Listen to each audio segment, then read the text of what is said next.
வரவேற்புக்கு மறுமொழி. செப்டம்பர் 11, 1893. அமெரிக்க சகோதரிகளே, சகோதரர்களே, இன்பமும் இதமும் கனிந்த உங்கள் வரவேற்புக்கு மறுமொழி கூற இப்போது உங்கள் முன் நிற்கிறேன். என் இதயத்தில் மகிழ்ச்சி பொங்குகிறது. அதனை வெளியிட வார்த்தைகளில்லை. உலகத்தின் மிக பழமை வாய்ந்த துறவியர் பரம்பரையின் பெயரால் உங்களுக்கு நன்றி கூறுகிறேன். அனைத்து மதங்களின் அன்னையின் பெயரால் நன்றி கூறுகிறேன். பல்வேறு இனங்களையும் பிரிவுகளையும் சார்ந்த கோடிக்கணக்கான இந்து பெருமக்களின் பெயரால் நன்றி கூறுகிறேன். இந்த மேடையில் அமர்ந்துள்ள பேச்சாளர்களுள் சிலர் கீழ்த்திசை நாடுகளிலிருந்து வந்துள்ள பிரதிநிதிகளைப் பற்றி குறிப்பிடும்போது, இவர்களின் பெருமையை சொல்லும்போது, வேற்று சமய நெறிகளை வெறுக்காத பண்பினை பல நாடுகளுக்கு எடுத்துச் சென்ற பெருமை இவர்கள்தான் சாரும் என்று உங்களுக்கு கூறினார்கள். எனக்கும் அவர்களுக்கு நன்றி. பிற சமயக் கொள்கைகளை வெறுக்காமல் மதித்தல், அவற்றை எதிர்ப்பு இன்றி ஏற்றுக்கொள்ளுதல் ஆகிய இரு பண்புகளை உலகத்திற்கு புகட்டிய மதத்தைச் சார்ந்தவன் நான் என்பதில் பெருமையடைகிறேன். எதையும் வெறுக்காமல் மதிக்க வேண்டும் என்னும் கொள்கையை நாங்கள் நம்புவதோடு எல்லா மதங்களும் உண்மை என்று ஒப்புக்கொள்ளவும் செய்கிறோம். உலகிலுள்ள அனைத்து நாடுகளாலும் அனைத்து மதங்களாலும் கொடுமைப்படுத்தப்பட்டவர்களுக்கும் நாட்டை விட்டு விரட்டி அடிக்கப்பட்டவர்களுக்கும் புகலிடமளித்த நாட்டைச் சார்ந்தவன் நான் என்பதில் பெருமைப்படுகிறேன். ரோமானியரின் கொடுமையால் தங்கள் திருக்கோயில் சிதைந்து சீரழிந்த அதே வருடம் தென்னிந்தியாவிற்கு வந்து எங்களிடம் தஞ்சமடைந்த அந்த கலப்பற்ற இஸ்ரேல் மரபினர்களுள் எஞ்சி நின்றவர்களை மனமார தழுவிக்கொண்டவர்கள் நாங்கள் என்று கூறிக்கொள்வதில் பெருமைப்படுகிறேன். பெருமைமிக்க சொராஸ்ட்ரிய மதத்தினரில் எஞ்சியிருந்தோருக்கு அடைக்கலம் அளித்து இன்னும் பேணி காத்து வருகின்ற சமயத்தைச் சார்ந்தவன் என்பதில் பெருமை கொள்கிறேன். என் அருமைச் சகோதரர்களே, பிள்ளை பருவத்திலிருந்தே நான் பாடி பயின்று வருவதும் கோடிக்கணக்கான மக்களால் நாள்தோறும் இன்றும் தொடர்ந்து ஓதப்பட்டு வருவதுமான பாடலின் ஒரு சில வரிகளை இங்கு உங்கள் முன் குறிப்பிட விரும்புகிறேன். எங்கெங்கோ தோன்றுகின்ற ஓடையெல்லாம் இறுதியிலே கடலில் சென்று சங்கமாம் பான்மையினை போன்றுலகோர் பின்பற்றும் தன்மையாலே துங்கமிகு நெறி பலவாய் நேராயும் வளைவாயும் தோன்றினாலும் அங்கு அவைதாம் எம்பெருமா ஈற்றில் உனை அடைகின்ற ஆரே என்றோ. இதுவரை நடந்துள்ள மாநாடுகளில் மிக மிக சிறந்ததாக கருதக்கூடிய இந்த பேரவை கீதையில் உபதேசிக்கப்பட்டுள்ள பின்வரும் அற்புதமான ஓர் உண்மையை உலகத்திற்கு பிரகடனம் செய்துள்ளது என்பதை குறிப்பிட விரும்புகிறேன். யார் எந்த வழியாக என்னிடம் வர முயன்றாலும் நான் அவர்களை அடைகிறேன்.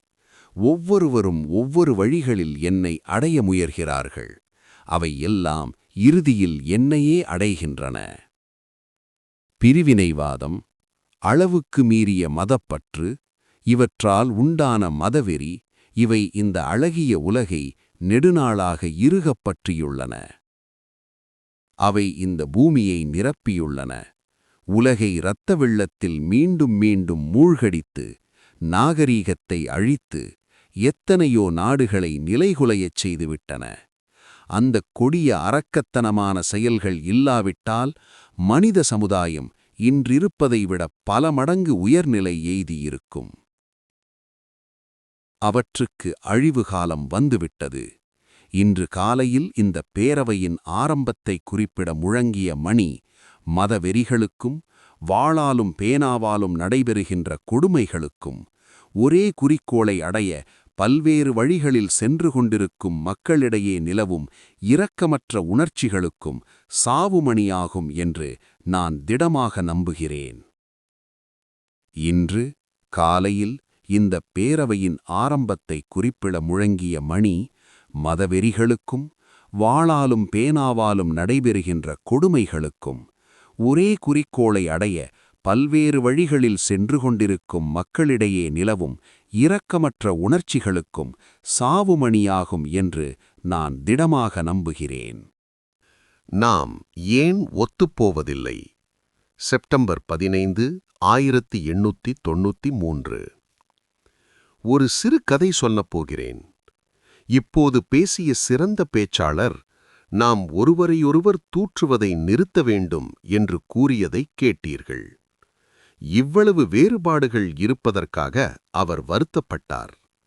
இந்த வேறுபாடுகளுக்கு காரணம் என்ன என்பதை விளக்க ஒரு கதை சொல்ல வேண்டும் என்று நினைக்கிறேன். ஒரு கிணற்றில் தவளை ஒன்று வாழ்ந்தது. நீண்ட காலமாக அங்கு அது வசித்து வந்தது. அங்கேயே பிறந்து அங்கேயே வளர்ந்த அந்த தவளை சின்னஞ்சிறியது. அது கண்களை இழந்துவிட்டதா இல்லையா என்று சொல்வதற்கு நல்ல வேளையாக அங்கே பரிணாமவாதிகள் யாரும் இல்லை. நம் கதைக்காக அதற்கு கண்கள் இருந்தன என்றே வைத்துக் கொள்வோம். அந்த தவளை நாள்தோறும் நீரிலிருந்து புழு பூச்சிகளையும் கிருமிகளையும் மிகவும் சுறுசுறுப்பாக அகற்றி சுத்தப்படுத்தியது. அந்த சுறுசுறுப்பு நம் தற்கால கிருமி ஆராய்ச்சியாளர்களுக்கு இருந்தால் அது அவர்களுக்கு பெருமை தரும் விஷயமாகும். அவ்வாறே வாழ்ந்ததால் அந்த தவளை சிறிது பருத்தும் விட்டது. ஒரு நாள் கடலில் வாழ்ந்து வந்த தவளை ஒன்று அங்கு வந்து அந்த கிணற்றில் விழுந்துவிட்டது. நீ எங்கிருந்து வருகிறாய்? கடலிலிருந்து. கடலா? அது எவ்வளவு பெரியது? எனது கிணற்றளவு பெரியதாயிருக்குமா? என்று கூறி ஒரு பக்கத்திலிருந்து எதிர்பக்கத்திற்கு தாவிக் குதித்தது கிணற்றுத் தவளை. நண்பா, இந்த சின்ன கிணற்றோடு எப்படி கடலை ஒப்பிட முடியும் என்று கேட்டது கடல் தவளை. கிணற்றுத் தவளை மறுபடியும் ஒரு குதி குதித்து, உனது கடல் இவ்வளவு பெரிதாயிருக்குமோ என்று கேட்டது. சேச்சே, என்ன முட்டாள்தனம்! கடலை உன் கிணற்றோடு ஒப்பிடுவதா? நீ என்ன சொன்னாலும் சரி, என் கிணற்றை விட எதுவும் பெரிதாக இருக்க முடியாது. கண்டிப்பாக இதைவிட பெரிதாக எதுவும் இருக்க முடியாது. இவன் பொய்யன், இவனை வெளியே விரட்டுங்கள் என்று கத்தியது கிணற்றுத் தவளை. காலம் காலமாக இருந்து வரும் கஷ்டம் இதுதான். நான் இந்து. நான் என் சிறிய கிணற்றிற்குள் இருந்து கொண்டு என் சிறு கிணறுதான் முழு உலகம் என்று நினைக்கிறேன். கிறிஸ்தவன் தனது மதமாகிய சிறு கிணற்றிற்குள் அமர்ந்து கொண்டு தன் கிணறுதான் முழு உலகம் என்று நினைக்கிறான். அவ்வாறே முகமதியனும் தன் சிறு கிணற்றில் உட்கார்ந்து கொண்டு அதுதான் முழு உலகம் என்று நினைக்கிறான். நமது இந்த சிறிய உலகின் எல்லைகளை தகர்த்தெறிய அமெரிக்கர்களாகிய நீங்கள் எடுத்துக்கொண்டிருக்கும் பெரிய முயற்சிக்காக நான் உங்களுக்கு நன்றி செலுத்த வேண்டும். வருங்காலத்தில் உங்கள் விருப்பம் நிறைவேற இறைவன் அருள் புரிவான் என்று நம்புகிறேன். சிகாகோ சொற்பொழிவுகள். இந்து மதம், செப்டம்பர் 19, 1893 வாசிக்கப்பட்ட உரை. வரலாற்றிற்கு முற்பட்ட காலத்திலேயே தோன்றி இன்றும் நிலைத்து நிற்கும் மதங்கள் 3. அவை இந்து மதம், ஜொராஸ்ட்ரிய மதம், யூத மதம் ஆகும். அவை அனைத்தும் பல கடுமையான அதிர்ச்சிகளுக்கு உட்பட்டும் இன்றும் நிலைத்திருப்பதின் வாயிலாக தங்கள் உள் வலிமையை நிரூபிக்கின்றன. யூத மதம் கிறிஸ்தவ மதத்தை தன்னுடன் இணைத்துக் கொள்ளத் தவறியது மட்டுமின்றி அனைத்தையும் வெற்றி கொண்டதும் தன்னிலிருந்து தோன்றியதுமான கிறிஸ்தவ மதத்தால் பிறந்த இடத்திலிருந்தே விரட்டியடிக்கப்பட்டு விட்டது. இன்று தங்கள் பெருமைக்குரிய மதத்தை நினைவுபடுத்த ஒரு சில பார்சிகள் மட்டுமே வாழ்ந்து வருகிறார்கள். இந்திய மண்ணில் ஒன்றன்பின் ஒன்றாக எத்தனையோ கிளை மதங்கள் உண்டாயின. வேத நெறியின் அடித்தளத்தையே அவை உலுக்கிவிடும் போல தோன்றியது. ஆனால் பயங்கரமான நிலநடுக்கம் ஏற்பட்டால் எப்படி கடலானது சிறிது நேரம் பின்னோக்கிச் சென்று பின்னர் 1000 மடங்கு சீற்றத்துடன் பெருகி வந்து அனைத்தையும் வளைத்துக் கொள்கிறதோ, அதுபோல எல்லா கிளை மதங்களும் ஆரம்ப ஆரவாரம் ஓய்ந்ததும் மிகப்பெரியதான தாய் மதத்தால் கவர்ந்து இழுக்கப்பட்டு அதனுள் இரண்டரக் கலந்துவிட்டன.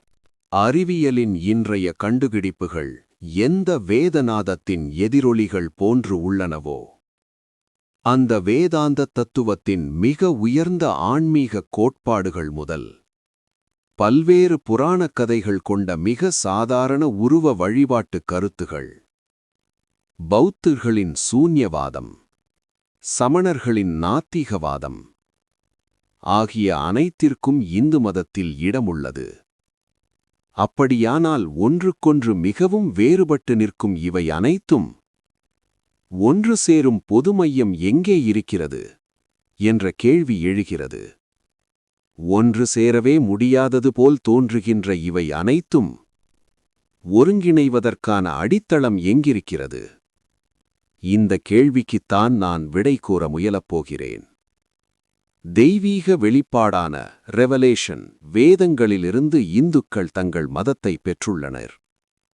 வேதங்களுக்கு துவக்கமும் முடிவும் இல்லை என்பது அவர்கள் கூற்று. ஒரு நூலுக்கு துவக்கமோ முடிவோ இல்லாதிருக்குமா? அது அபத்தம் என்று உங்களுக்கு தோன்றும். ஆனால் வேதங்கள் என்று குறிப்பிடப்படுவது நூல்கள் அன்று. வெவ்வேறு மக்களால் வெவ்வேறு காலங்களில் திரட்டி வைக்கப்பட்ட ஆன்மீக விதிகளின் கருவூலமே வேதங்கள். புவியீர்ப்பு விதி அது கண்டறியப்படும் முன்னரே இருந்தது. மனித இனம் முழுவதும் அதை மறந்துவிட்டாலும் அது இருக்கும். அவ்வாறே ஆன்மீக உலகின் விதிகளும் ஓர் ஆன்மாவுக்கும் இன்னோர் ஆன்மாவுக்கும், தனிப்பட்ட ஆன்மாக்களுக்கும் அனைத்து ஆன்மாக்களின் தந்தைக்கும் இடையே உள்ள தார்மீக, ஆன்மீக, நீதிநெறி உறவுகள் அவை கண்டுபிடிக்கப்படுவதற்கு முன்னரும் இருந்தன. நாம் அவற்றை மறந்தாலும் இருக்கும். இந்த விதிகளை கண்டறிந்தவர்கள் ரிஷிகள் எனப்பட்டனர். பூரணத்துவம் அடைந்தவர்கள் என்று அவர்களை நாங்கள் போற்றுகிறோம். அவர்களுள் மிகச்சிறந்த சிலர் பெண்கள் என்பதை கூறுவதில் பெரு மகிழ்ச்சி அடைகிறேன். இந்த விதிகள் அவை விதிகளாதலால் முடிவில்லாமல் இருக்கலாம், ஆனால் தொடக்கம் இருந்திருக்க வேண்டுமே என்று கூறலாம். படைப்பு தொடக்கமும் முடிவும் இல்லாதது என்று வேதங்கள் போதிக்கின்றன. பிரபஞ்ச சக்தியின் மொத்த அளவு என்றும் ஒரே அளவில்தான் இருக்கிறதென்று விஞ்ஞானம் நிரூபித்திருப்பதாகச் சொல்லப்படுகிறது. அப்படியானால் பிரபஞ்சத்தில் ஒன்றுமே இருந்திராத ஒரு காலம் இருந்திருக்குமானால் இப்போது காணப்படும் சக்தி அனைத்தும் எங்கிருந்தது? அது கடவுளிடம் ஒடுக்க நிலையில் இருந்தது என்று சிலர் கூறுகிறார்கள். அப்படியானால் கடவுள் சில காலம் ஒடுக்க நிலையிலும் சில காலம் இயக்க நிலையிலும் இருக்கிறார் என்றாகிறது. அதாவது கடவுள் மாறக்கூடிய தன்மையர் என்றாகிவிடும். மாறக்கூடிய பொருள் கூட்டுப் பொருளாகத்தான் இருக்க வேண்டும். எல்லா கூட்டுப் பொருள்களும் அழிவு என்னும் மாறுதலை அடைந்தே தீர வேண்டும். எனவே கடவுள் இறந்து விடுவார் என்றாகிறது. இது அபத்தம். ஆகையால் படைப்பு இல்லாதிருந்த காலம் ஒருபோதும் இருந்ததில்லை. இதை ஓர் உவமையால் விளக்க நினைக்கிறேன். படைப்புத் தொழிலும் படைப்பவனும் தொடக்கமும் முடிவும் இல்லாது சமதூரத்தில் ஓடுகின்ற இரண்டு இணை கோடுகள். கடவுள் எப்போதும் செயல்பட்டுக் கொண்டிருக்கும் பரம்பொருள். அவரது சக்தியால் ஒழுங்கற்ற நிலையிலிருந்து கேயாஸ் பல ஒழுங்குமுறைகள் ஒன்றன் பின் ஒன்றாக தோன்றுகின்றன. சிறிது காலம் செயல்படுகின்றன, பின்னர் அழிந்து விடுகின்றன. இதையே அந்தணச் சிறுவன் தினமும் ஓதுகிறான். பழைய கல்பங்களில் இருந்த சூரியர்களையும் சந்திரர்களையும் போன்றே சூரியனையும் சந்திரனையும் கடவுள் படைத்தார். இது தற்கால அறிவியலுக்கு பொருந்தியதாக உள்ளது. இங்கு நான் நிற்கிறேன். கண்களை மூடிக்கொண்டு நான் நான் நான் என்று என்னைப் பற்றி நினைத்தால் என்னுள் என்ன தோன்றுகிறது? உடலைப் பற்றிய எண்ணம்தான். அப்படியானால் ஜடப்பொருள்களின் மொத்த உருவம்தானா நான்? இல்லை என்கின்றன வேதங்கள். நான் ஆன்மா உரைகின்ற உடல். நான் அழிய மாட்டேன். நான் இந்த உடலில் இருக்கிறேன். இது வீழ்ந்துவிடும், ஆனால் நான் வாழ்ந்து கொண்டே இருப்பேன். நான் முன்னமும் வாழ்ந்து கொண்டுதான் இருந்தேன். ஆன்மா படைக்கப்பட்டதன்று. படைக்கப்பட்டதாயின் அது பல பொருள்களின் சேர்க்கையாகும். அப்படியானால் வரும் காலத்தில் அது கண்டிப்பாக அழிந்து போக வேண்டும். எனவே ஆன்மா படைக்கப்பட்டதானால் அது இறக்க வேண்டும். சிலர் பிறக்கும்போதே இன்பத்தில் பிறக்கிறார்கள். உடல் வளத்தோடும் வனப்போடும் மன வலிமையோடும் தேவைகள் அனைத்தும் நிறைவேறப் பெற்று வாழ்கிறார்கள். சிலர் துயரத்திலேயே பிறக்கிறார்கள். சிலர் முடமாகவும் நொண்டியாகவும் இருக்கிறார்கள். சிலர் முட்டாள்களாகவே வாழ்ந்து வாழ்க்கை முழுவதையும் ஏதோ இழுபறி நிலையிலேயே கடத்துகிறார்கள்.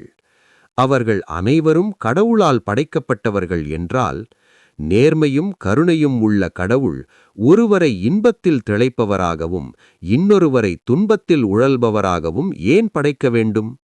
இந்த பிறவியில் துன்பப்படுபவர்கள் அடுத்த பிறவியில் இன்பமடைவார்கள் என்று கூறுவதும் பொருந்தாது. நேர்மையும் கருணையும் கொண்ட கடவுளின் ஆட்சியில் ஏன் ஒருவர் துயருற வேண்டும்? ஆகவே படைப்பாளராகிய கடவுள் ஒருவர் இருக்கிறார் என்று கொள்வது இந்த முரண்பாட்டை தெளிவுபடுத்தவில்லை. மாறாக எல்லா வல்லமையும் வாய்ந்த ஒருவரின் கொடுங்கோன்மையையே காட்டுகிறது. அப்படியானால் ஒருவன் மகிழ்வதற்கோ துயரத்தில் உழல்வதற்கோ உரிய காரணங்கள் அவன் பிறப்பதற்கு முன்பே இருந்திருக்க வேண்டும். அவையே அவனது முற்பிறப்பின் வினைகள். ஒருவனுடைய உடல், உள்ளம் ஆகியவற்றின் இயல்புகள் பரம்பரையாக வருவது என்று காரணம் காட்டப்படுகிறதல்லவா? வாழ்க்கையில் 2 இணைக்கோடுகள் உள்ளன.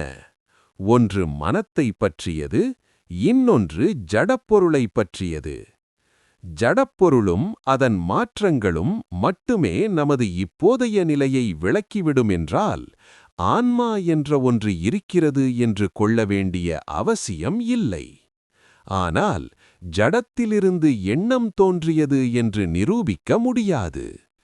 தத்துவப்படி ஒரே ஒரு பொருள்தான் இருக்க முடியுமானால், ஆன்மா ஒன்றே ஒன்றுதான் இருக்க வேண்டும் என்று ஆகிறது. இது ஜடப்பொருள் ஒன்றே ஒன்றுதான் இருக்க வேண்டும் என்பதைப் போல் பகுத்தறிவுக்கு பொருந்தியதே. ஜடப்பொருள் மட்டுமே உள்ளது என்று சொல்வதை விட உயர்வானதும் கூட. ஆனால் இவை எதுவும் இப்போது நமக்கு அவசியமில்லை. பரம்பரையின் மூலம் உடல்கள் சில இயல்புகளை பெறுகின்றன என்பதை நாம் மறுக்க முடியாது. ஆனால் குறிப்பிட்ட மனம் குறிப்பிட்ட விதமாக செயல்படுவதற்கு ஆதாரமாக இருக்கின்ற ஒரு தூல உருவத்தையே இந்த இயல்புகள் குறிக்கின்றன. இனி ஆன்மாவுக்கும் கடந்த கால விளைவுகளின் காரணமாக சில குறிப்பிட்ட இயல்புகள் ஏற்படுகின்றன. குறிப்பிட்ட இயல்புகளுடன் கூடிய ஆன்மா குண ஒற்றுமை விதிகளுக்கு இணங்க எந்த உடலில் பிறந்தால் அந்த இயல்புகளை வெளிப்படுத்த முடியுமோ அந்த உடலில் பிறக்கிறது. இது அறிவியலுக்கு ஏற்புடையது. ஏனெனில் அறிவியல் எதையும் பழக்கத்தை கொண்டே விளக்க விரும்புகிறது. பழக்கமோ எதையும் திரும்பத் திரும்ப செய்வதால்தான் உண்டாகிறது. ஆகவே புதிதாக பிறந்த ஓர் ஆன்மாவின் இயல்புகளை விளக்குவதற்கு அது அந்தச் செயலை திரும்பத் திரும்ப செய்திருக்க வேண்டும் என்று ஆகிறது.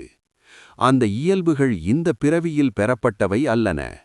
ஆதலால் அவை முந்தைய பிறப்புகளிலிருந்து வந்திருக்க வேண்டும். இன்னொரு கருத்தும் இருக்கிறது. இவையெல்லாம் சரியென்றே வைத்துக் கொள்வோம்.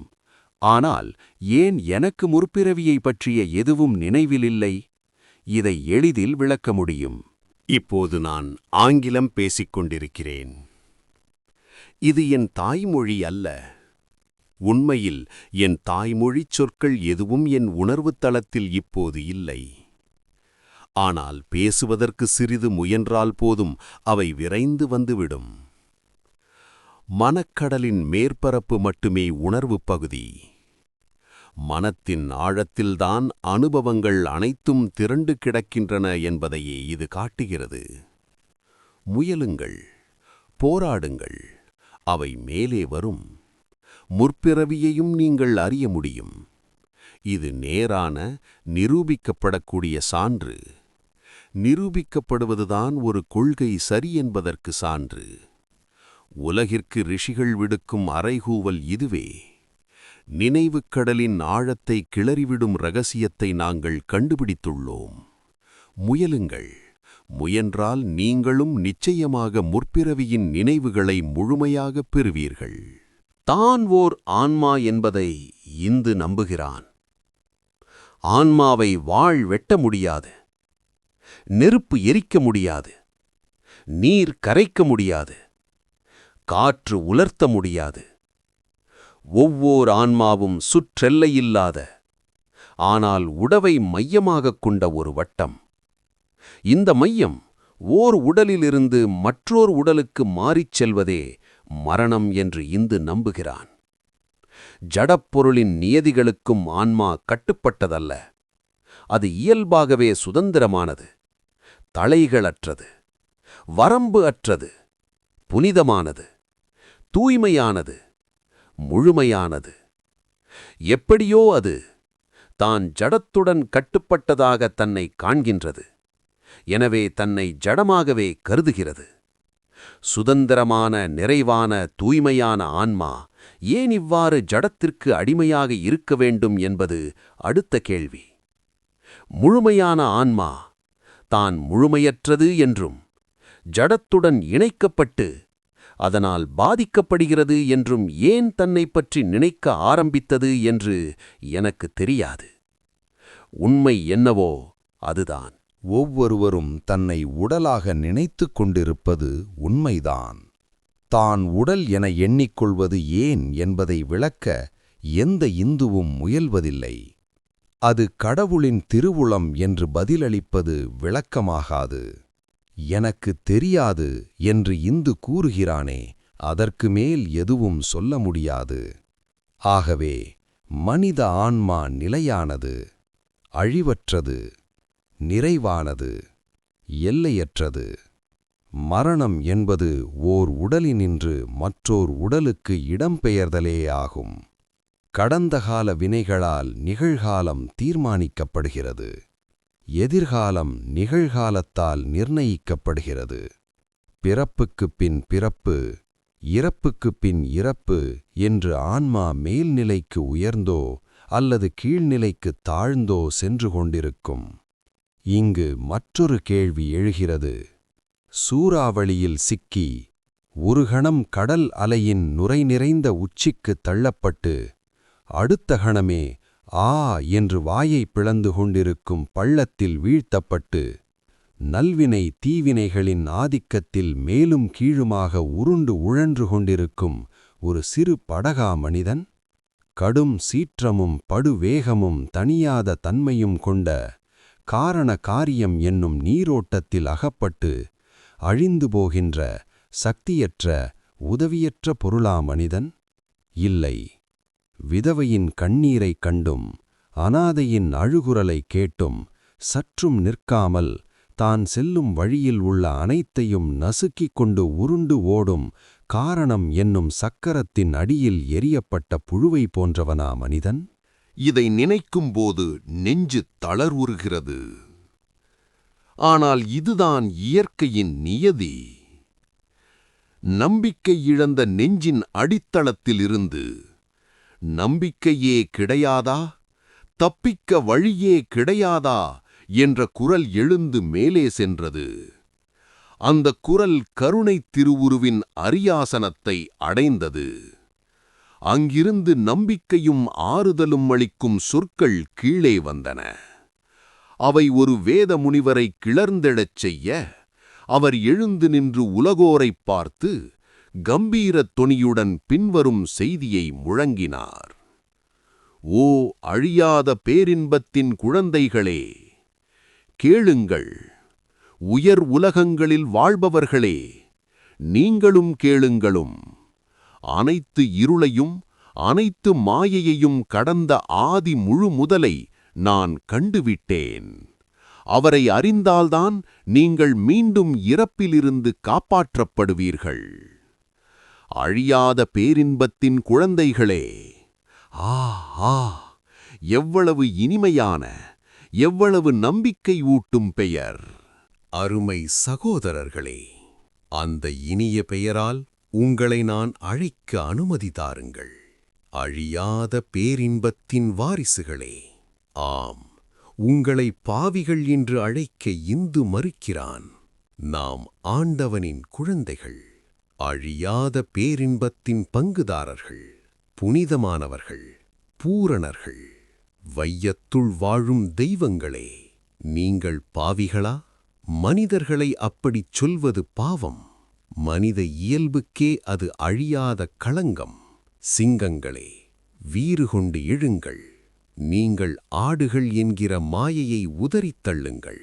நீங்கள் அழியாத ஆன்மாக்கள், சுதந்திரமான, தெய்வீகமான, நிரந்தரமான ஆன்மாக்கள். நீங்கள் ஜடப்பொருள் அல்ல, நீங்கள் உடல் அல்ல. ஜடப்பொருள் உங்கள் பணியாள், நீங்கள் ஜடப்பொருளின் பணியாளர் அல்ல. இரக்கமற்ற விதிகளின் ஒரு பயங்கர தொகுதியை வேதங்கள் கூறவில்லை. காரண காரியம் என்னும் எல்லையற்ற சிறைச்சாலையை அறிவிக்கவில்லை. ஆனால் இந்த விதிகளுக்கெல்லாம் முடிவில் ஜடம், சக்தி ஆகியவற்றின் ஒவ்வொரு சிறு பகுதியின் உள்ளும் புறமும் ஒருவன் இருக்கிறான்.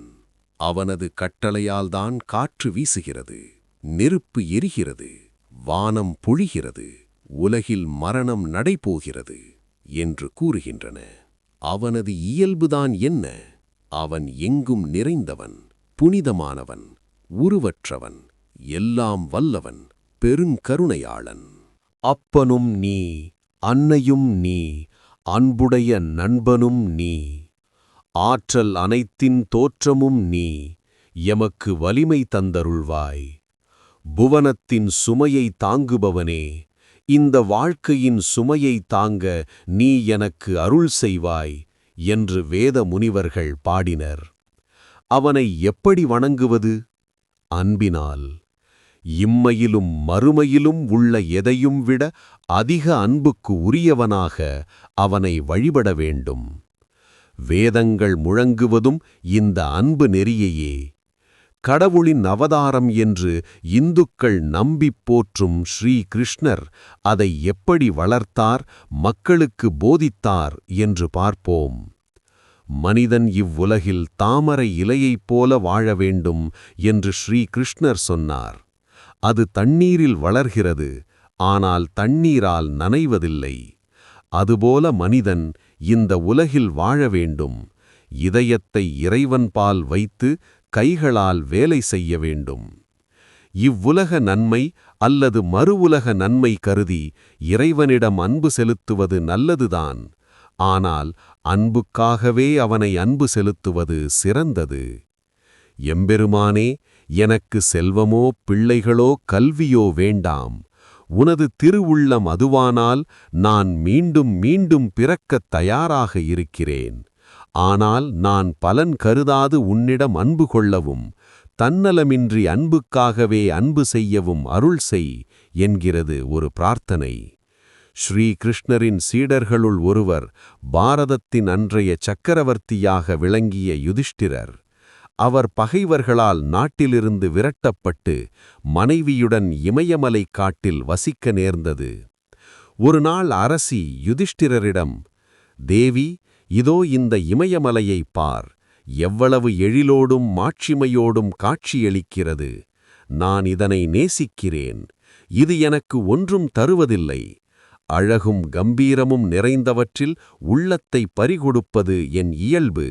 அதனால் நான் அதனை விரும்புகிறேன். அதுபோலவே எந்த எதிர்பார்ப்புமில்லாமல் இறைவனை நான் நேசிக்கிறேன். அவரே அனைத்து அழகிற்கும் கம்பீரத்திற்கும் மூல காரணம். அன்பு செலுத்தப்பட வேண்டியவர் அவர் ஒருவரே. அவரை நேசிப்பது என் இயல்பு. ஆதலால் நான் அவரை நேசிக்கிறேன். நான் எதுவும் கேட்கவில்லை. அவர் விருப்பம் போல் என்னை எங்கு வேண்டுமானாலும் வைக்கட்டும். அன்புக்காகவே அவரிடம் நான் அன்பு செலுத்த வேண்டும். அன்பை விலைபேச என்னால் முடியாது என்றார்.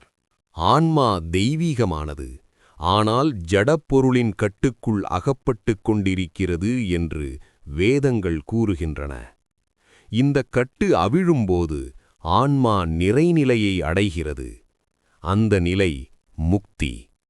முக்தி என்பது விடுதலை என்ற சொல்லால் அழைக்கப்படுகிறது. விடுதலை, நிறைவுறாத நிலையிலிருந்து விடுதலை, மரணத்திலிருந்தும் துன்பத்திலிருந்தும் விடுதலை. கடவுளின் கருணையால்தான் இந்த கட்டு அவிழும். அந்த கருணை தூயவர்களுக்குத்தான் கிட்டும். எனவே அவனது கருணையை பெறுவதற்கு தூய்மை அவசியம் என்றாகிறது. அந்த கருணை எப்படி செயல்படுகிறது? தூய உள்ளத்தில் அவன் தன்னை வெளிப்படுத்துகிறான்.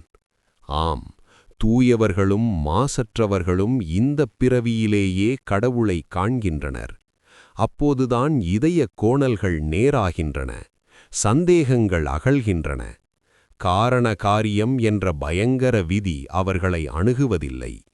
இதுதான் இந்து மதத்தின் மையமும் அதன் முக்கியமான அடிப்படை கருத்தும் ஆகும். இந்து வார்த்தைகளிலும் கொள்கைகளிலும் வாழ விரும்பவில்லை. புலன்வயப்பட்ட சாதாரண வாழ்விற்கு அப்பாற்பட்ட வாழ்வுகள் உண்டு என்றால் அவன் அவற்றை நேருக்கு நேர் காண விரும்புகிறான். ஜடப்பொருளல்லாத ஆன்மா என்ற ஒன்று அவனுள் இருக்குமானால் அதனிடம் நேரே செல்ல விரும்புகிறான். கருணையே வடிவான எங்கும் நிறைந்த இறைவன் ஒருவர் இருப்பாரானால் அவரை நேரே காண விழைகிறான். அவன் அவரை காண வேண்டும். அதுதான் அவனது எல்லா சந்தேகங்களையும் அகற்றும். ஆன்மா இருக்கிறது, கடவுள் இருக்கிறார் என்பதற்கு ஓர் இந்து ஞானி கொடுக்கக்கூடிய சிறந்த சான்று, நான் ஆன்மாவை கண்டுவிட்டேன் என்று அவர் கூறுவதுதான். நிறைநிலைக்கு அதுதான் ஒரே நியதி. இந்து மதம் என்பது ஏதோ ஒரு கோட்பாடையோ கொள்கையையோ நம்புவதற்கான போராட்டங்களிலும் முயற்சிகளிலும் அடங்கிவிடாது. வெறும் நம்பிக்கையல்ல, உணர்தலே. உணர்ந்து அதுவாக ஆதலே இந்து மதம். இடைவிடாத முயற்சியின் மூலம் நிறைநிலை பெறுவதும், தெய்வத்தன்மை அடைவதும், தெய்வத்தை அணுகுவதும், அவனை காண்பதுமே அவர்களது நெறியின் ஒரே நோக்கமாகும். தெய்வத்தை அணுகி அவனை கண்டு வானில் உறையும் தந்தையைப் போல நிறைநிலை அடைவதும்தான் இந்துக்களின் மதம். நிறைநிலை பெறும் ஒருவன் என்ன ஆகிறான்? அவன் எல்லையற்ற முழுமையான பேரானந்தப் பெருக்கில் திளைத்து வாழ்கிறான். பேரின்பம் பெற எதனை அடைய வேண்டுமோ அந்த ஆண்டவனை அடைந்து அவனுடன் பேரானந்தத்தில் திளைக்கிறான். இதுவரையில் எல்லா இந்துக்களும் ஒத்துப்போகின்றனர். இந்தியாவிலுள்ள அனைத்து சமய பிரிவுகளைச் சார்ந்தவர்களுக்கும் இதுதான் பொதுவாக உள்ள மதம். நிறைநிலை என்பது எல்லையற்றது. எல்லையற்றது இரண்டாகவோ மூன்றாகவோ இருக்க முடியாது. அதற்கு குணங்கள் இருக்க முடியாது. அது தனிப்பட்ட ஆளாக இருக்க முடியாது. எனவே ஆன்மா நிறைநிலையையும் எல்லையற்ற நிலையையும் அடையும்போது பிரம்மத்துடன் ஒன்றாகவே தீர வேண்டும். அது இறைவனை நிறைநிலையாக, ஒரே உண்மையாக, தானேயாக, தனது இயல்பாக, இருக்கின்ற ஒருவர் மட்டுமாக, தனியறிவு வடிவாக, பேரானந்த வடிவாக உணர்கிறது. தனித்தன்மையை இழந்து ஒரு கட்டையைப் போன்றோ கல்லைப் போன்றோ ஆகிவிடுவதுதான் இந்த நிலை என்றெல்லாம் படிக்கிறோம். காயம் படாதவன்தான் பிறர் தழும்பைக் கண்டு நகைப்பான். நான் கூறுகிறேன், அது அம்மாதிரி அல்ல. இந்த சிறிய உடலின் உணர்வை அனுபவிப்பது இன்பமானால் 2 உடல்களின் உணர்வை அனுபவிப்பது இன்னும் அதிக இன்பமாகும். உடல்களின் எண்ணிக்கை பெருக பெருக இன்பத்தின் அளவும் பெருகுகிறது. இறுதியாக பிரபஞ்ச உணர்வாக மாறும்போது நமது குறிக்கோளாகிய எல்லையற்ற இன்பம் கிட்டுகிறது. எல்லையற்ற பிரபஞ்சம் தழுவிய அந்த தனித்தன்மையை பெற வேண்டுமானால் துன்பம் நிறைந்த இந்த உடற்சிறை என்னும் தனித்தன்மை அகல வேண்டும். நாம் உயிருடன் ஒன்றும்போதுதான் மரணம் அகல முடியும். இன்பத்துடன் ஒன்றும்போதுதான் துன்பம் அகல முடியும். அறிவுடன் ஒன்றும்போதுதான் பிழைகள் அகல முடியும். இதுதான் அறிவியலுக்கு பொருந்துகின்ற முடிவு. உடலைச் சார்ந்த தனித்தன்மை ஒரு மாயை. இடைவெளியற்று பறந்து நிற்கும் ஜடப் பொருளாகிய கடலில் தொடர்ந்து மாறிக்கொண்டே செல்லும் ஒரு சிறிய பொருள்தான் என் உடல் என்று அறிவியல் நிரூபித்துவிட்டது. எனவே என் இன்னொரு பாகமான ஆன்மா, அத்வைதம், ஒருமை என்ற முடிவுக்குத்தான் வரவேண்டியிருக்கிறது. ஒருமை நிலையை கண்டுபிடிப்பதுதான் அறிவியல். முழுமையான ஒருமை நிலை கிட்டியதும் அறிவியல் மேலே செல்லாமல் நின்றுவிடும். ஏனெனில் அது தன் குறிக்கோளை எட்டிவிட்டது. அதுபோலவே எந்த மூலப்பொருளிலிருந்து எல்லா பொருட்களும் படைக்கப்படுகின்றனவோ அதை கண்டுபிடித்த பின்னர் வேதியியல் முன்னேற முடியாது. எந்த மூல சக்தியிலிருந்து எல்லா சக்திகளும் வெளிப்படுகின்றனவோ அதை கண்டறிந்ததும் இயற்பியல் நின்றுவிடும். மரணம் நிறைந்த இந்த பிரபஞ்சத்தில் மரணத்தை கடந்து நிற்கும் ஒரே உயிரை கண்டுபிடித்ததும், மாறிக்கொண்டே இருக்கும் உலகில் மாறாத ஒரே அடிப்படையான அவனை கண்டுபிடித்ததும், எந்த ஓர் ஆன்மாவிலிருந்து பிற ஆன்மாக்கள் வெளிப்படுவது போன்று மாயையால் தோன்றுகிறதோ அந்த ஆன்மாவை கண்டுபிடித்ததும் சமய விஞ்ஞானம் பூரணமாகிவிடும். அறிவியல் அனைத்தும் கடைசியில் இந்த முடிவிற்குத்தான் வந்தாக வேண்டும். ஒடுங்கியிருப்பவை வெளிப்படுகின்றனவே தவிர புதிதாக படைப்பு என்பதில்லை என்பதுதான் இன்றைய அறிவியலின் கூற்று. தான் பல்லாண்டுகளாக இதயத்தில் வைத்து போற்றி வந்த உண்மை இன்னும் ஆற்றல் மிக்க மொழியில் தற்கால அறிவியல் முடிவுகளின் ஆதார விளக்கங்களுடன் புகட்டப்படப் போகின்றது என்பதை அறிந்து இந்து பெருமகிழ்ச்சியையே அடைகிறான். தத்துவ நாட்டத்திலிருந்து இப்போது நாம் சாதாரண மக்களின் மதத்திற்கு வருவோம். பலதெய்வ வழிபாடு பாலிதீசம் இந்தியாவில் இல்லை என்பதை முதலிலேயே சொல்லிவிடுகிறேன். ஆலயங்களில் வழிபடுபவர்கள் அங்கிருக்கின்ற திருவுருவங்களை, தெய்வத்தின் எல்லா குணங்களும், எங்கும் நிறைந்த தன்மை உட்பட அனைத்தும் இருப்பதாகக் கூறி வழிபடுவதை அருகிலிருந்து கவனித்தால் அறியலாம். அது பல தெய்வ வழிபாடாகாது. பல தெய்வங்களுள் ஒருவரை ஆற்றல் மிக்கவராகக் கருதி அவரை வழிபடுகின்ற கோட்பாடு என்றும் இதனை விளக்க முடியாது. ரோஜா மலரை எந்த பெயரிட்டு அழைத்தாலும் அதே நறுமணம்தான் கமழும். பெயர்கள் விளக்கங்களாக மாட்டா.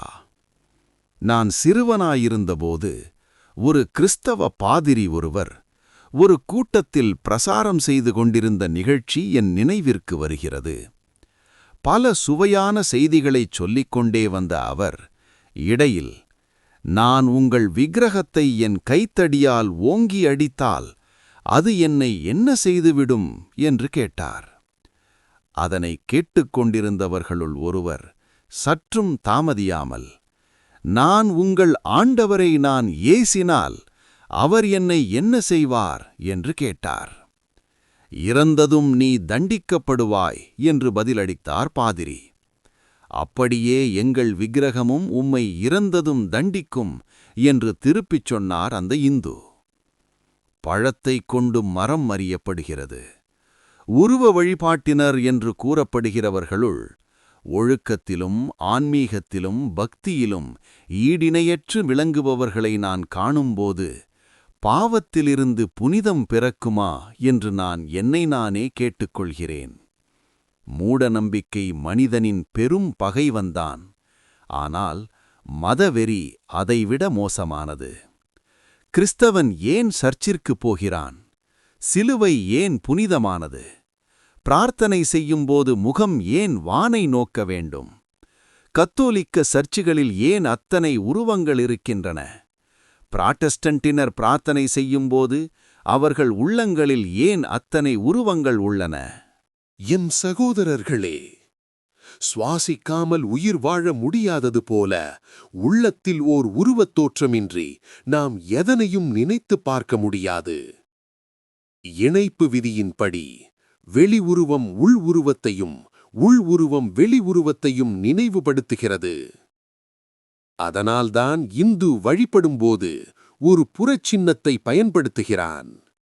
தான் வழிபடும் பரம்பொருளின் மீது சிந்தையை பதிய செய்வதற்கு அது உதவுகிறது என்று அவன் கூறுவான். அந்த உருவம் கடவுள் அல்ல, அது எங்கும் நிறைந்ததல்ல என்று உங்களைப் போல அவனுக்கும் தெரியும். எங்கும் நிறைந்தது என்று சொல்லும்போது பெரிதாக என்னதான் புரிந்து கொள்ள முடியும்? அது ஒரு சொல், சின்னம் மட்டுமே. இறைவனுக்கு பரப்பு இருக்க முடியுமா என்ன? எங்கும் நிறைந்தவர் என்று நாம் திரும்ப திரும்ப சொல்லும்போது மிஞ்சி போனால் விரிந்த வானையும் பரந்த வெளியையும் நினைக்கலாம். அவ்வளவுதான். எல்லையற்றது என்ற கருத்தை நீல வானின் அல்லது கடலின் தோற்றத்துடன் தொடர்புபடுத்தியே பார்க்க வேண்டியுள்ளது. மன அமைப்பு விதி அவ்வாறுதான் செயல்படுகிறது. அவ்வாறே புனிதம் என்றால் சர்ச், பள்ளிவாசல் அல்லது சிலுவை போன்ற உருவங்களுடன் இணைத்துப் பார்ப்பதுதான் இயல்பானது. இந்துக்களும் தூய்மை, உண்மை, எங்கும் நிறைந்த நிலை ஆகியவை பற்றிய கருத்துக்களை பல்வேறு உருவங்களுடனும் தோற்றங்களுடனும் தொடர்புபடுத்தியுள்ளனர். ஆனால் ஒரு வித்தியாசம். சிலர் சர்ச்சின் உருவ வழிபாட்டுடன் தங்கள் வாழ்க்கை முழுவதையும் இணைத்துக் கொண்டு அதற்கு மேல் வளராமல் நின்று விடுகிறார்கள். அவர்களை பொறுத்தவரை மதம் என்றால் சில கோட்பாடுகளை ஒப்புக்கொள்ளுவது, பிறருக்கு உதவி செய்வது என்பவை மட்டும்தான். இந்துவின் சமயமோ தெய்வத்தை நேரடியாக உணர்வது. தெய்வத்தை உணர்ந்து மனிதன் தெய்வமாக வேண்டும். திருவுருவங்கள், கோவில்கள், சர்ச்சுகள், நூல்கள் இவையெல்லாம் ஆன்மீக வாழ்க்கையின் குழந்தை பருவத்தில் இருக்கும் மனிதனுக்கு உதவிகள், ஆதாரங்கள். ஆனால் அவன் இன்னும் மேலே மேலே முன்னேற வேண்டும். அவன் எங்குமே நின்றுவிடக்கூடாது. புற வழிபாடும் ஜடப்பொருள் வழிபாடும் கீழ்நிலையாகும். மேல்நிலைக்கு வர முயன்று மனத்தால் பிரார்த்தனை செய்தல் அடுத்த உயர்நிலை. ஆண்டவனை உணர்வதுதான் அனைத்திலும் மேலான நிலை என்று சாஸ்திரங்கள் கூறுகின்றன. அதே உறுதிப்பாடு கொண்டவர் விக்கிரகத்தின் முன்னால் முழந்தாளிட்டுக் கொண்டு கூறுவதை கேளுங்கள். அவனை சூரியனும் விவரிக்க முடியாது. விண்மீன்களாலும் மின்னலாலும் உணர்ந்துரைக்க முடியாது. தீயும் அவனை தேர்ந்துரைக்காது. அவை அனைத்தும் அவனால்தான் ஒளிர்கின்றன. இந்து யாருடைய விக்கிரகத்தையும் இழிவுபடுத்தி பேசுவதில்லை. எந்த வழிபாட்டையும் பாவமென்று கூறுவதில்லை. அது வாழ்க்கையின் இன்றியமையாத படி என்று அவன் ஏற்றுக்கொள்ளுகிறான். குழந்தை மனிதனின் தந்தை. குழந்தைப் பருவம் பாவமானது அல்லது வாலிபப் பருவம் பாவமானது என்று வயதானவர் சொல்வது சரியாகுமா? ஒரு விக்கிரகத்தின் மூலமாக தனது தெய்வீக இயல்பை ஒருவர் உணர முடியும் என்றால் அதை பாவம் என்று கூறுவது சரியா? இல்லை. அந்த நிலையை கடந்த பிறகு அவரே அதை பிழை என்று கூறலாமா? இந்துவின் கொள்கைப்படி மனிதன் பிழையிலிருந்து உண்மைக்குச் செல்லவில்லை, உண்மையிலிருந்து உண்மைக்கு, அதாவது கீழ்நிலை உண்மையிலிருந்து மேல்நிலை உண்மைக்கு பயணம் செய்கிறான். அவனைப் பொறுத்தவரை மிகவும் தாழ்ந்த ஆவி வழிபாட்டிலிருந்து அத்வைதம் வரை எல்லாமே பரம்பொருளை உணர்வதற்காக ஆன்மா செய்யும் முயற்சிகள். ஒவ்வொன்றும் அது தோன்றிய இடத்தையும் சூழலையும் பொறுத்தது. ஒவ்வொன்றும் முன்னேற்றத்தின் ஒரு படியை குறிக்கிறது. ஒவ்வொரு ஆன்மாவும் மேலே மேலே பறந்து செல்லும் ஓர் இளம் பருந்தை போன்றது. அது உயரச் செல்லச் செல்ல மேன்மேலும் வலுவை பெற்று கடைசியில் ஒளிமிக்க சூரியனை அடைகிறது. வேற்றுமையில் ஒற்றுமைதான் இயற்கையின் நியதி. அதை இந்து உணர்ந்துள்ளான். பிற மதங்களெல்லாம் சில கோட்பாடுகளை நிர்ணயித்து அவற்றை சமுதாயம் ஏற்றுக்கொள்ளுமாறு கட்டாயப்படுத்துகின்றன. ஒரே ஒரு சட்டையை வைத்துக்கொண்டு சமுதாயத்திலுள்ள ஜாக், ஜான், ஹென்றி எல்லாருக்கும் அந்த ஒரு சட்டை பொருந்த வேண்டும் என்று கூறுகின்றன. ஜானுக்கோ ஹென்றிக்கோ சட்டை பொருந்தாவிட்டால் அவர்கள் உடலில் அணிய சட்டையின்றிதான் இருக்க வேண்டும். சார்பு பொருட்கள் மூலமே எல்லையற்ற இறைவனை உணரவோ நினைக்கவோ பேசவோ முடியும். திருவுருவங்களும் சிலுவைகளும் பிறைகளும் வெறும் சின்னங்களே. ஆன்மீக கருத்துக்களை மாட்டி வைப்பதற்கு பயன்படும் ஆணிகளே என்பதை இந்துக்கள் கண்டுபிடித்துள்ளனர்.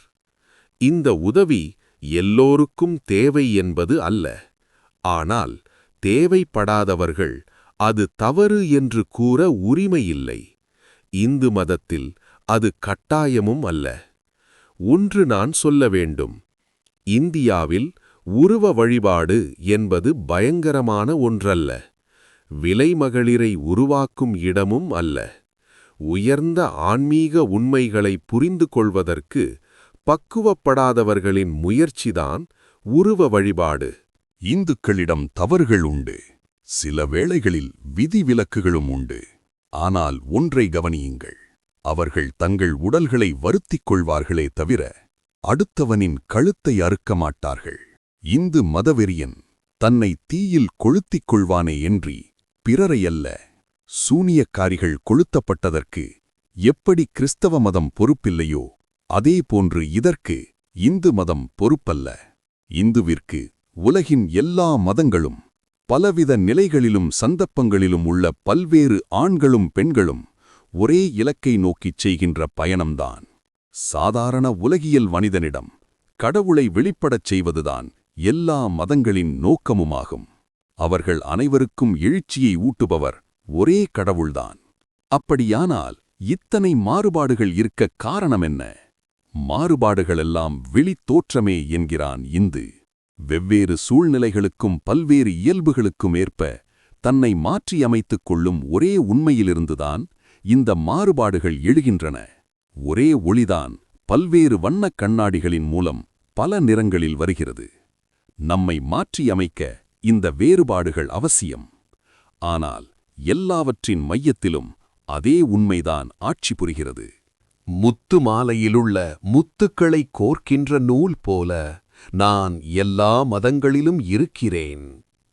மக்கள் இனத்தை உயர்த்தி புனிதப்படுத்தும் அசாதாரணமான தூய்மையும் அசாதாரணமான ஆற்றலும் எங்கெல்லாம் காணப்படுகின்றனவோ அங்கெல்லாம் நான் இருக்கிறேன் என்று அறி என்று பகவான் தன் கிருஷ்ணாவதாரத்தின் போது இந்துக்களுக்குச் சொன்னார். அதன் பலன் என்ன? இந்துக்கள் மட்டுமே காப்பாற்றப்படுவார்கள், மற்றவர்கள் காப்பாற்றப்பட மாட்டார்கள் என்று சமஸ்கிருத தத்துவ இலக்கியத்தில் எங்காவது கூறப்பட்டிருக்கிறதா என்று கண்டுபிடிக்கும்படி நான் உலகத்திற்கு சவால் விடுகிறேன். நமது ஜாதிக்கும் கோட்பாடுகளுக்கும் அப்பால் கூட நிறைநிலை பெற்றவர்களை காண்கிறோம் என்கிறார் வியாசர். இன்னொன்று, அனைத்து எண்ணங்களிலும் கடவுளையே மையமாகக் கொண்ட இந்து எப்படி சூன்யவாதம் பேசும் பௌத்தர்களையும் நாத்திகவாதம் பேசும் சமணர்களையும் நம்புவான்? பௌத்தர்களோ சமணர்களோ கடவுளை நம்பி வாழ்வதில்லை. ஆனால் மனிதனை தெய்வமாக்க வேண்டும் என்னும் எல்லா மதங்களுடையவும் மையக் கருத்து இருக்கிறதே, அதுதான் அவர்களுடைய மதங்களின் முழு நோக்கமாகும். அவர்கள் தந்தையை பார்த்ததில்லை, ஆனால் மகனை பார்த்துள்ளார்கள். மகனை பார்த்தவன் தந்தையையும் பார்த்துள்ளான். சகோதரர்களே, இந்து மதக் கருத்துக்களின் சுருக்கம் இதுதான். தன் திட்டங்களை எல்லாம் நிறைவேற்ற இந்து தவறியிருக்கலாம். ஆனால் என்றாவது உலகம் தழுவிய மதம், யூனிவர்சல் ரிலிஜியன் என்ற ஒன்று உருவாக வேண்டுமானால் அது இடத்தாலும் காலத்தாலும் எல்லைப்படுத்தப்படாததாக இருக்க வேண்டும். அந்த மதம் யாரைப் பற்றி பிரசாரம் செய்கிறதோ அந்த கடவுளைப் போன்று அது எல்லையற்றதாக இருக்க வேண்டும்.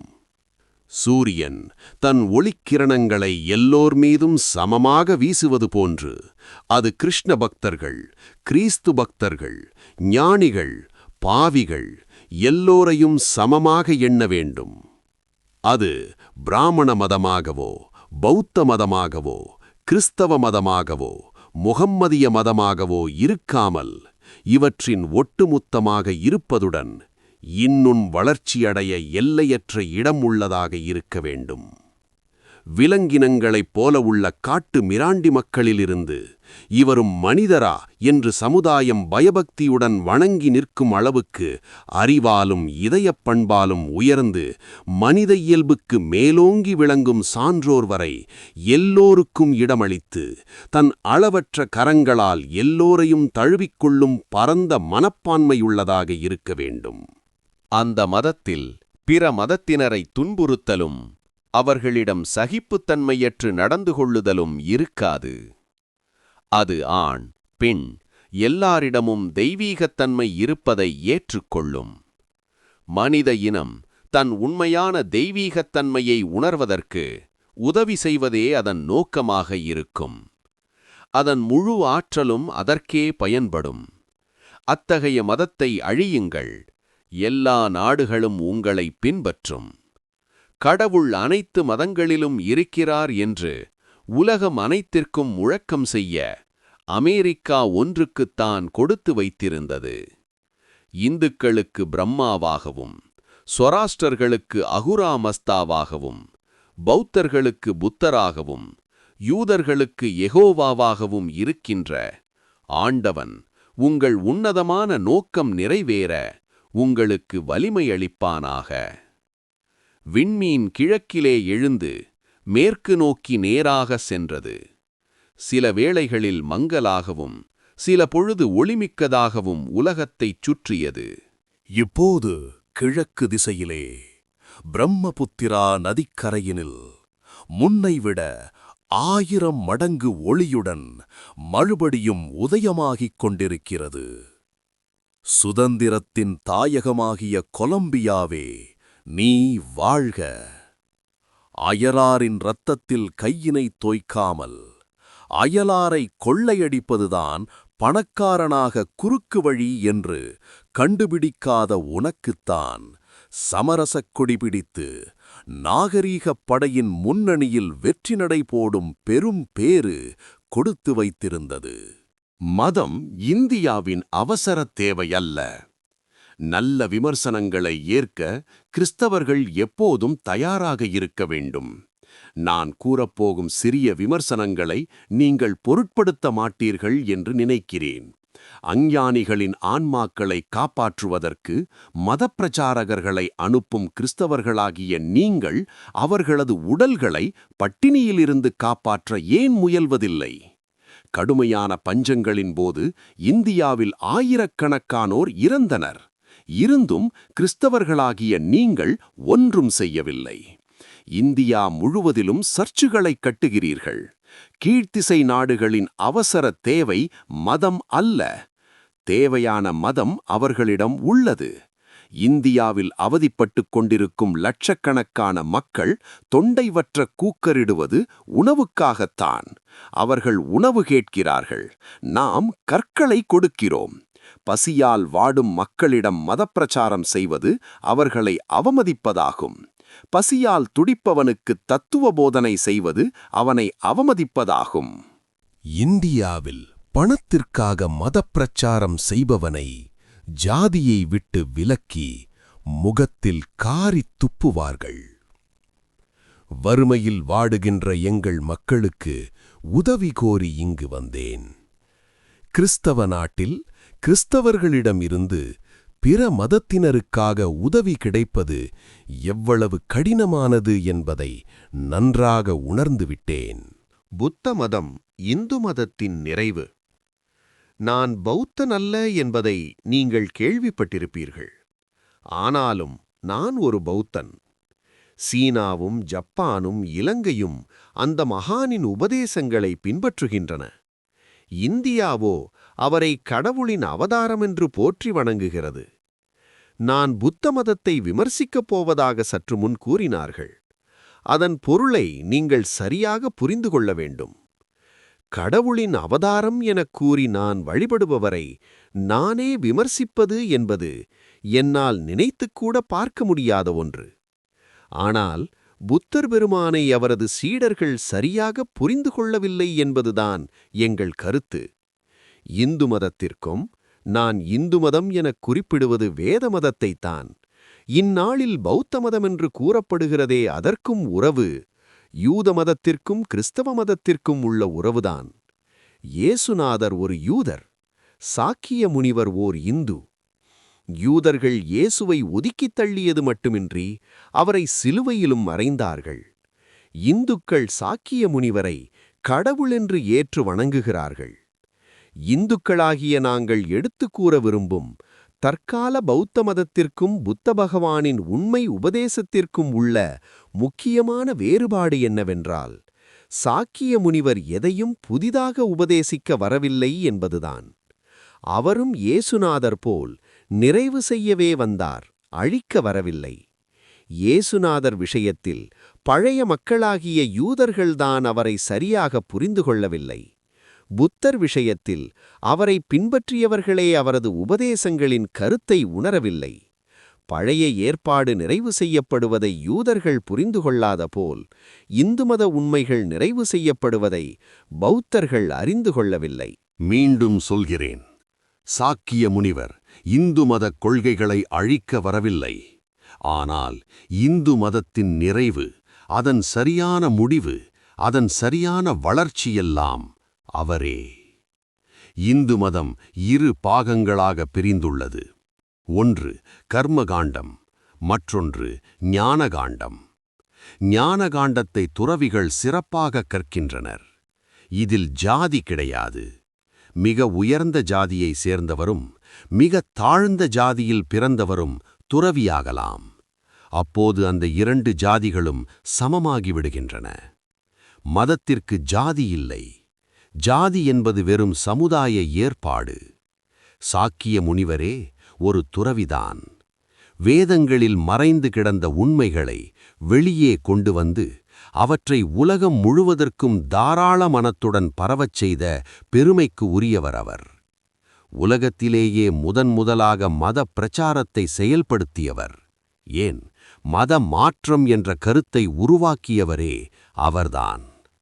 எல்லாரிடமும், குறிப்பாக பாமரரிடமும் ஏழை எளியவரிடமும் ஆச்சரியப்படும் வகையில் பரிவு காட்டிய பெரும் புகழுக்கு உரியவர் அவரே. அவரது சீடர்களுள் சிலர் பிராமணர்கள். புத்தர் உபதேசம் செய்த காலத்தில் சம்ஸ்கிருதம் பேச்சு மொழியாக இல்லை. பண்டிதர்களின் நூல்களில் மட்டுமே அந்த மொழி இருந்தது. புத்தரின் பிராமண சீடர்களுள் சிலர் அவரது உபதேசங்களை சமஸ்கிருதத்தில் மொழிபெயர்க்க விரும்பினர். அதற்கு அவர், நான் ஏழைகளுக்காக வாழ்பவன், மக்களுக்காக வாழ்பவன், என்னை மக்களின் மொழியிலேயே பேசவிடுங்கள் என்று திட்டவட்டமாக கூறிவிட்டார். அதனால்தான் இன்றளவும் அவரது போதனைகளில் பெரும்பகுதி அந்நாளைய பேச்சு மொழியிலேயே உள்ளது. தத்துவ சாஸ்திரத்தின் நிலை என்னவாகவும் இருக்கட்டும், மெய்ஞான நிலை என்னவாகவும் இருக்கட்டும், உலகத்தில் மரணம் என்ற ஒன்று உள்ள வரையில், மனித இதயத்தில் பலவீனம் என்பது இருக்கும் வரையில், மனிதனின் பலவீனம் காரணமாக அவனது இதயத்திலிருந்து எழும் கூக்குரல் இருக்கும் வரை கடவுள் மீது நம்பிக்கை இருந்தே தீரும். தத்துவ சாஸ்திரத்தை பொறுத்தவரை புத்ததேவரின் சீடர்கள் நிலையான மலை போன்ற வேதங்களோடு மோதிப் பார்த்தார்கள். ஆனால் அவற்றை அழிக்க முடியவில்லை. மற்றொரு புறம் அவர்கள் ஆண், பெண் அனைவரும் பாசத்தோடு பற்றிக் கொண்டிருந்த அழிவற்ற இறைவனை நாட்டிலிருந்து எடுத்துச் சென்று விட்டார்கள். அதன் பயன் புத்த மதம் இந்தியாவில் இயற்கை மரணம் எய்தியது. அது பிறந்த நாட்டிலேயே பௌத்தன் என்று கூறிக்கொள்ள ஒருவர் கூட இன்று இல்லை. அதே வேளையில் பிராமண சமுதாயத்திற்கு சில இழப்புகள் ஏற்பட்டன. சீர்திருத்தும் ஆர்வம், எல்லாரிடமும் வியக்கத்தக்க வகையில் பரிவும் இரக்கமும் காட்டுதல், பக்குவமாக மாற்றியமைக்கும் இங்கிதப் பாங்கு முதலிய பௌத்த பண்புகளை பிராமண சமுதாயம் இழந்தது. இந்த பண்புகள்தான் இந்தியாவை பெருமையுறச் செய்திருந்தது. அந்நாளைய இந்தியாவைப் பற்றி ஒரு கிரேக்க வரலாற்று ஆசிரியர், பொய் சொல்லும் இந்துவையோ கற்பிழந்த இந்து பெண்ணையோ நான் பார்க்கவில்லை என்று கூறுகிறார். புத்த மதமின்றி இந்து மதம் வாழ முடியாது. அவ்வாறே இந்து மதமின்றி புத்த மதமும் வாழ முடியாது. பிரிவின் காரணமாக என்ன நேர்ந்ததென்று பாருங்கள். பிராமணர்களின் நுண்ணறிவும் தத்துவ ஞானமும் இன்றி பௌத்தர்கள் நிலைத்து வாழ முடியாது. பௌத்தர்களின் இதயமின்றி பிராமணர்களும் வாழ முடியாது. பௌத்தர்களும் பிராமணர்களும் பிரிந்ததுதான் இந்தியாவின் வீழ்ச்சிக்குக் காரணம். அதனால்தான் இந்தியா 30 கோடி பிச்சைக்காரர்களின் இருப்பிடமாகிவிட்டது. கடந்த 1000 ஆண்டுகளாக நாடுபிடிப்பவர்களின் அடிமையாக இருக்கிறது. ஆகவே பிராமணனின் அற்புதமான நுண்ணறிவையும், புத்தரின் இதயம், உயர்ந்த உள்ளம், வியப்பிற்குரிய மனிதாபிமானம் இவற்றையும் ஒன்று சேர்ப்போமாக. நிறைவு நாள் உரை. சர்வ மத மகாசபை சிறப்பாக நிறைவுற்றுவிட்டது. இதை உருவாக்க முயற்சி செய்தவர்களுக்கு இறைவன் துணை நின்று அவர்களுடைய தன்னலமற்ற உழைப்பிற்கு வெற்றி வாகை சூட்டியுள்ளார். இந்த அற்புதமான கனவை முதலில் கண்டு பிறகு அதை நனவாக்கிய பரந்த இதயமும் உண்மையில் பற்றும் கொண்ட உத்தமர்களுக்கு என் நன்றி. இந்த மேடையில் கரைகடந்து வழிந்தோடிய பரந்த உணர்ச்சிப் பொழிவிற்கு என் நன்றி. என் மீது ஒருமித்த அன்பு காட்டியதற்காகவும், மதங்களுக்கு இடையே நிலவுகின்ற அதிருப்தியை தணிப்பதற்காக கூறப்பட்ட கருத்துக்களை பாராட்டியதற்காகவும், அறிவு சார்ந்த சபையினருக்கு என் நன்றி. இந்த இன்னிசையில் அவ்வப்போது சில அபசுரங்கள் கேட்டன. இவர்களுக்கு என் சிறப்பான நன்றி.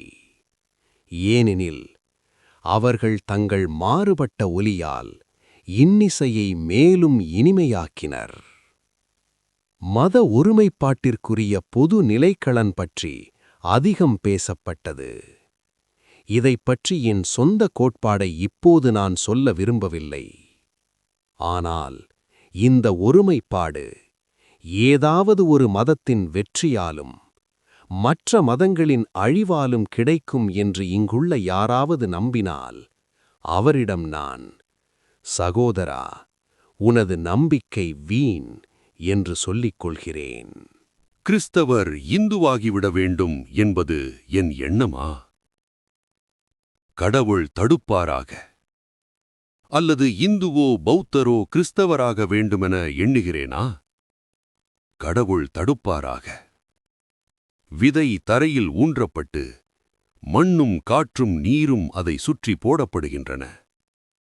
விதை மண்ணாகவோ காற்றாகவோ நீராகவோ ஆகிறதா? இல்லை, அது செடியாகிறது. தனது வளர்ச்சி நியதிக்கேற்ப அது வளர்கிறது. காற்றையும் மண்ணையும் நீரையும் தனதாக்கிக் கொண்டு தனக்கு வேண்டிய சத்துப்பொருளாக மாற்றி ஒரு செடியாக வளர்கிறது. மதத்தின் நிலையும் இதுவே. கிறிஸ்தவர் இந்துவாகவோ பௌத்தராகவோ மாற வேண்டியதில்லை. அல்லது இந்து பௌத்தராகவோ கிறிஸ்தவராகவோ மாற வேண்டியது இல்லை. ஒவ்வொருவரும் மற்ற மதங்களின் நல்ல அம்சங்களை தனதாக்கிக் கொண்டு, தன் தனித்தன்மையை பாதுகாத்துக் கொண்டு, தன் வளர்ச்சி நியதியின்படி வளர வேண்டும். இந்த சர்வமத மகாசபை உலகத்திற்கு ஏதாவது எடுத்துக் காட்டியுள்ளது என்றால் அது இதுதான்.